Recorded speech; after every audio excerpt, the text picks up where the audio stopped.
What was the most gruesome thing you saw at your school? My high school had a pool, so every year we did a swimming unit for PE. This meant changing into swim trunks at the start of the class, changing back at the end. So after class, we're all changing back into our street clothes. All of us except for Pat. Pat is holding his tighty whities in his hand, staring at huge, chunky skid marks, and someone notices him doing it, and they get everyone else's attention. In seconds it's turned into a locker room full of teenagers pointing and laughing, and Pat didn't know what to do about it. He looked around at us, threw the underwear in the garbage, and declared, "Somebody shit my pants." He spent the next 3 years being known as the guy who shit his pants and tried to blame someone else for it. But senior year, days before graduation, a friend of mine was reminiscing about his high school hijinks, and he told me, "Oh, yeah, one time when everyone was swimming, I went into the locker room and just took a dump in someone's underwear and put it back." He didn't even know whose underwear it was, didn't even care, just thought it was funny. My wife poops in the shower. My wife poops in the shower and stomps it down the drain. Not a joke.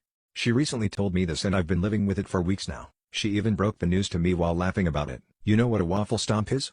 She asked me as she laughed and laughed so hard she started crying. I feel disgusted and betrayed. I can't even look at her over breakfast anymore before I head off to work, and while at work all I can do is wonder to myself, is she doing it right now? Apparently this has been going on for years. Says she uses all the scented candles she obsessively buys online to mask the smell. I work 12-15-hour days, so plenty of time to cover her shit stink. A few times we've had to snake the drain due to a clog. Now I know why. I'm not sure I can live this life anymore. What stranger will you never forget? When I was a broke-as-sin 18-year-old trying to make ends meet, I had a side hustle providing IT support for households, like a Geek Squad sort of thing.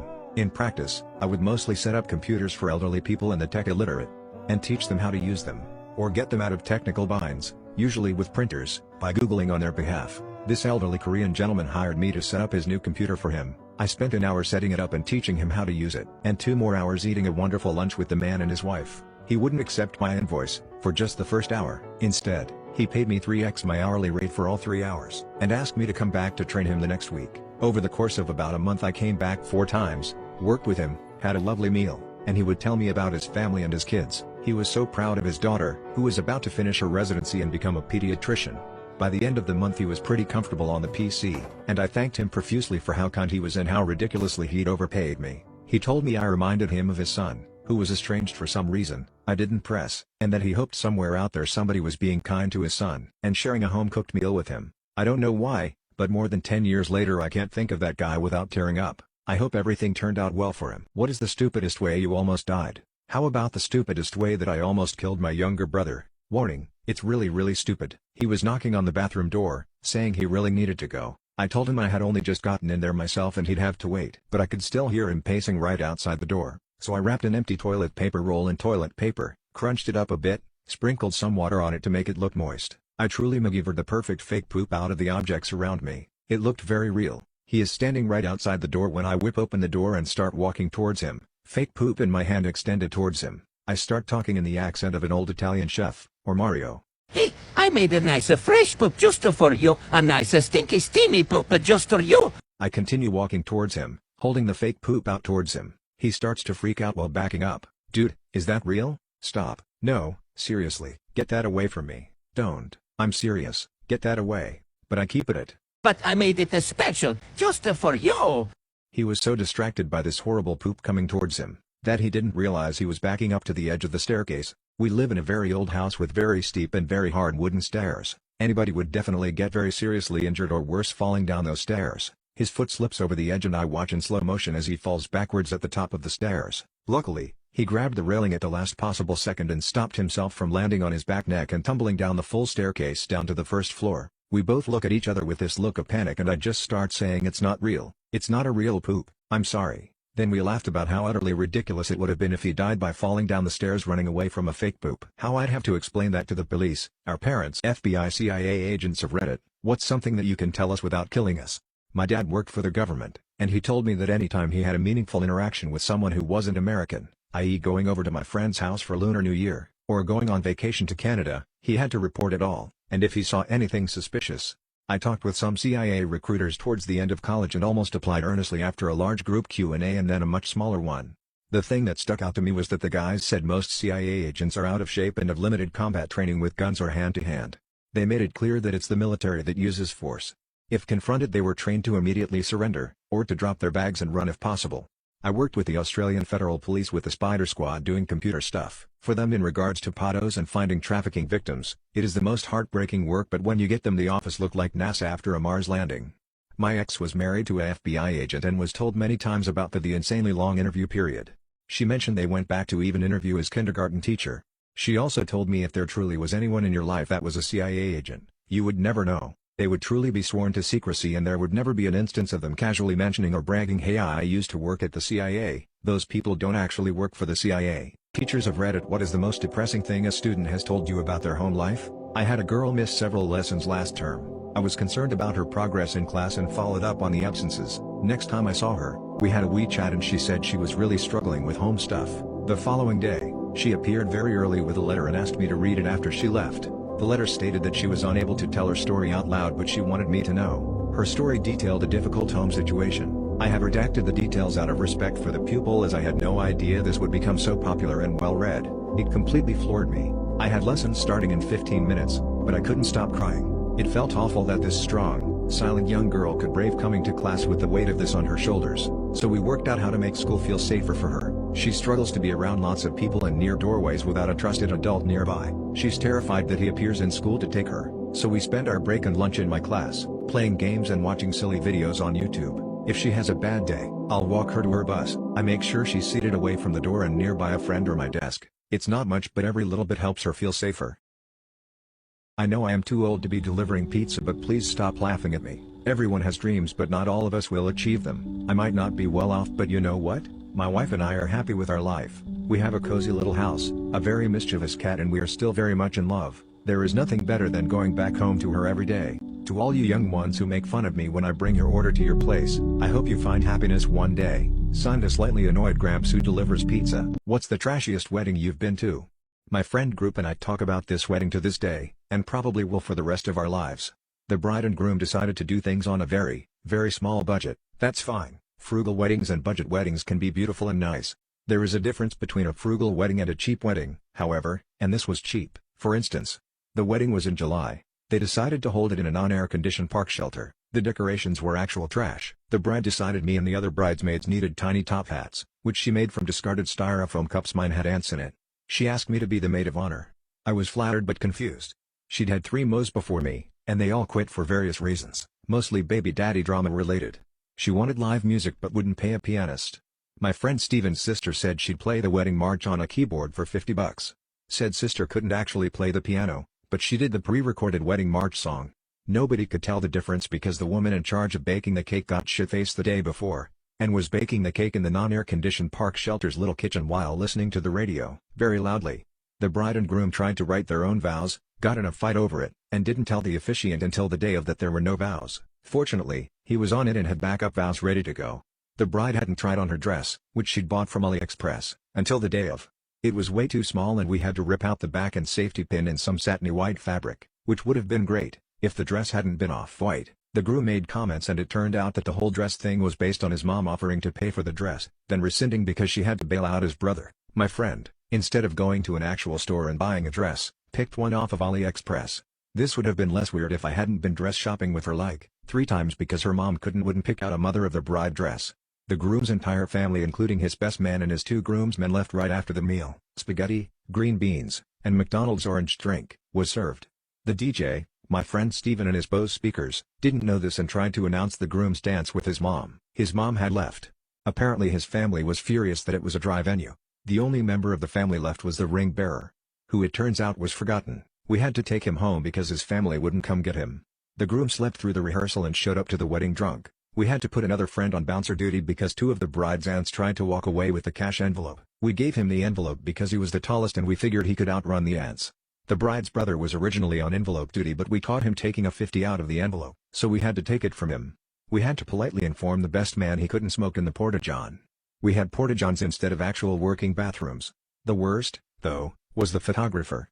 As Mo, I was informed day of that I had to keep the photographer 100 feet away from the ring bearer and flower girls at all times. He was a registered sex offender, but also the bride's uncle, and he volunteered to do the pictures for free, so he ended up using a telephoto lens, because he couldn't get close enough to the wedding party to take the pictures.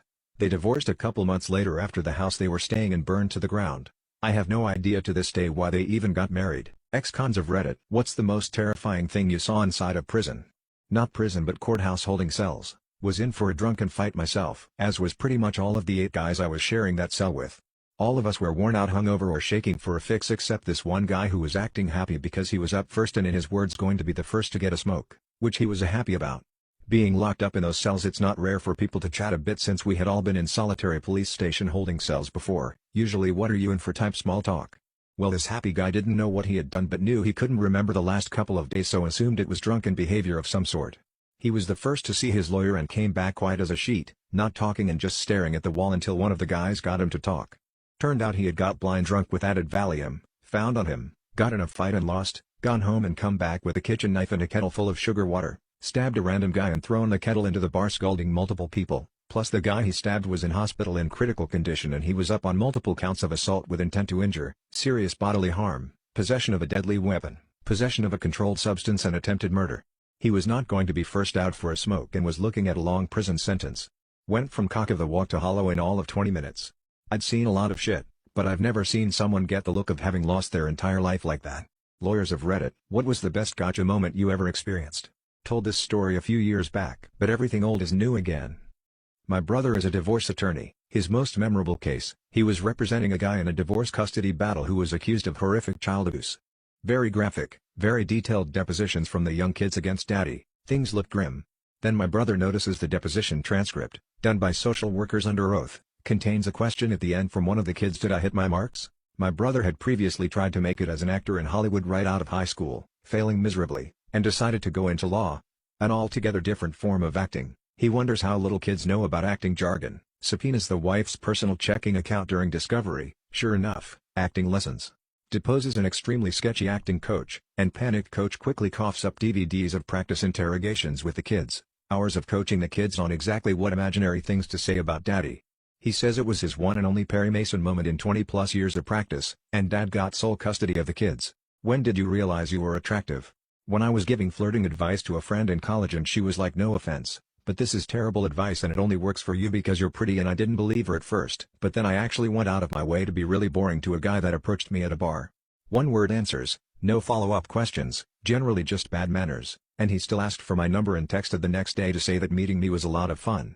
It actually really effed with my head for a long time. I was a late bloomer, so I really thought that the guys who were hitting on me were doing that because I was cool, fun, or smart. Then I realized that it was entirely possible that they didn't like or even care about me. Maybe they just liked the way I looked. It made meeting and trusting new people challenging for a number of years.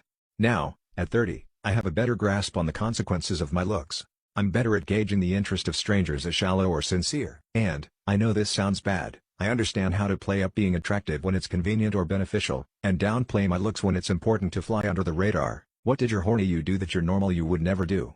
16-year-old me traveled across the country to lose my virginity. $800 later, I did it. Came home and went about wishing I still had the $800 for a new graphics card. 2009 was wild. For some reason, every good relationship decision I had was done by my dick, and every bad relationship decision I had was done by my supposedly intelligent and rational mind. It's basically like I'm blind to red flags and green flags alike, and my dick is my assistant's dog. Learn the piano to impress a girl. I also wrote erotica because a girl I liked asked me to. Mainly it consists of me learning new skills. Say some nasty shit. Some girls who like dirty talk are always surprised the first time and want to gush about it afterwards because they're so fascinated or something, but I'm like, I don't know what you mean. That was another me. What was the most embarrassing moment in your life? I was rehired at a job after 6 years and most people still there remembered me and was happy to see me back. Friday rolls around and someone goes, Dave, come by the break room. I wander in and there's this cake at the end of table and everyone is standing there. So I say, you guys, and blow out the candle. Not noticing it said happy birthday Julie. I asked my cousin, who I hadn't seen in 2 decades, how long he and his girlfriend had been together. He informed me that it was his daughter. The time my high school history teacher called me and the girl I was dating into her office, asked us about the nature of our relationship, and then told us we were cousins and she was our aunt, and that we should not be dating. We didn't know. In middle school a boy I'd never met asked me to be his girlfriend in a park. Thinking he was good looking I said yes, but we should get to know each other first. He looked at me confused and said, Yago, we've been texting for a whole week. Yago is my twin sister's name. Boys of Reddit. What's the most unattractive thing a girl can do on the first date? Went on a date with this girl one time and we had planned to grab a bite to eat before heading out to meet up with some of her friends at a local bar that was doing karaoke that night.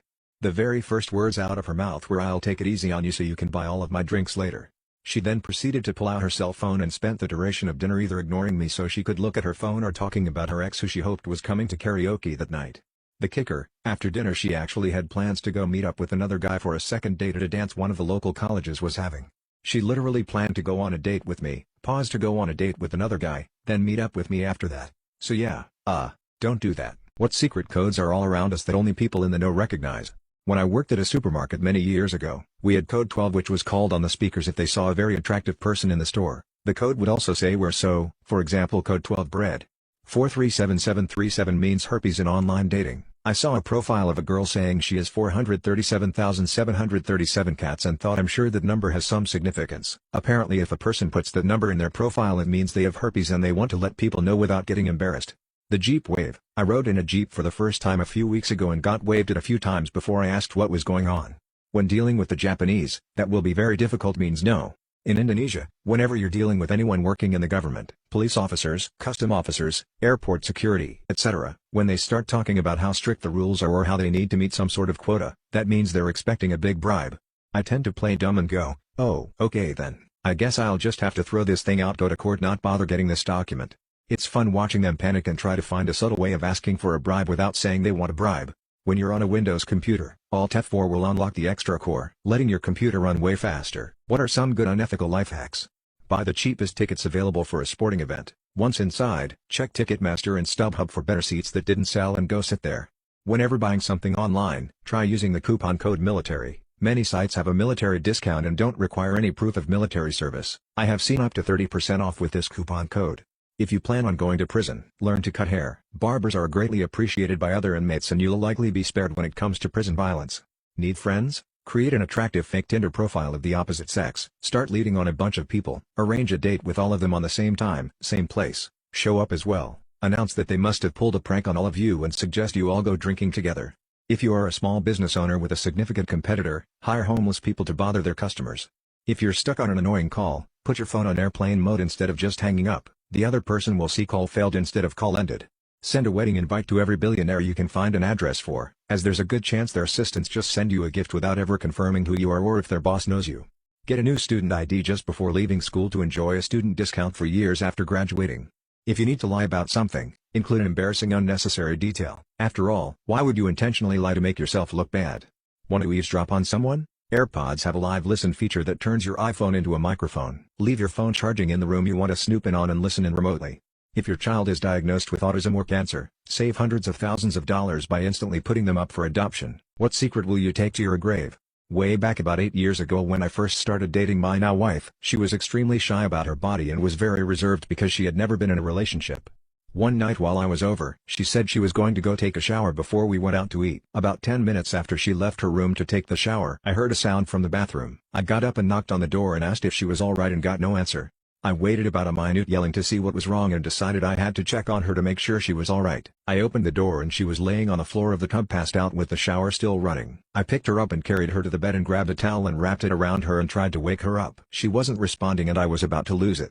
Luckily, after like 30 seconds she regained consciousness and embarrassingly asked if she had managed to put the towel on herself before she passed out. I lied and said she had it around her when I found her to make her feel better about it. I know it doesn't change a whole lot given that we have been married 3 years now, but I'll take it to the grave if it gives her peace of mind. How far did you go in a game of truth or dare?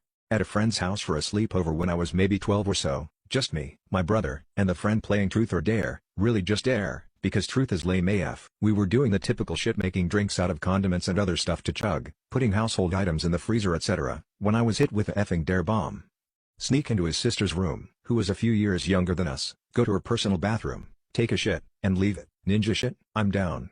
So I left a monster log in her toilet, and sneakily waddled back out to the main bathroom to wipe. Can't have toilet paper obstructing the view of that beautiful brown python.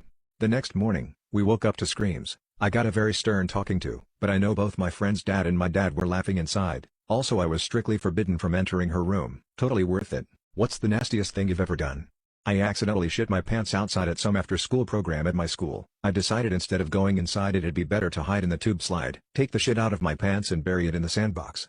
My ex had a golf ball-sized cyst on her shoulder. I tried to extract it and it squirted forcefully, a little right into my mouth. I immediately threw up on her leg and cat who chose the absolute worst time to affectionately cuddle her leg. When I was about 8, I wanted to see what happened if I took off my pants and ran down the hill while peeing. Such a bad idea.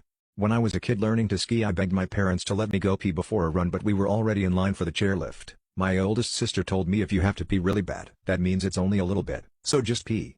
I trusted her blindly but probably pissed myself for a solid 2 minutes, filled up and flooded my ski boots. My parents were not happy because I was definitely old enough to know better. One morning I was getting ready for work, still naked from just waking up and not feeling too good either. I made the mistake of trusting a fart and small bit of liquid hit the floor. I tried to run to the counter to grab paper towels, but before I could react my dog was already lapping it up. Parents who have disowned or genuinely stopped loving your child. What happened? My mother and her sister were both adopted into a great family. Recently, my grandfather fell ill and we were told to prepare to say goodbye, so the family gathered. My grandmother has had a hard time with her memory since she had a brain hemorrhage, but she welcomed my aunt into her home during this tough time. Whilst my grandfather was in his final week, Wendy took my grandmother's ATM card and proceeded to spend well over $1,000 on herself and get herself a motel room. She also attempted to steal their car. When my uncles found out, she basically disappeared into the wind. After my grandfather passed and his funeral was all sorted, my grandmother went to an attorney to write Wendy out of any inheritance she would get from their estate when she passes. She didn't press any formal charges, because the whole process would have been lengthy and more painful for her. She didn't need the extra stress. I'm pretty sure one of my uncles also threatened Wendy to make sure she stayed away from my grandmother from now on too. What's the biggest red flag you've seen in a job interview?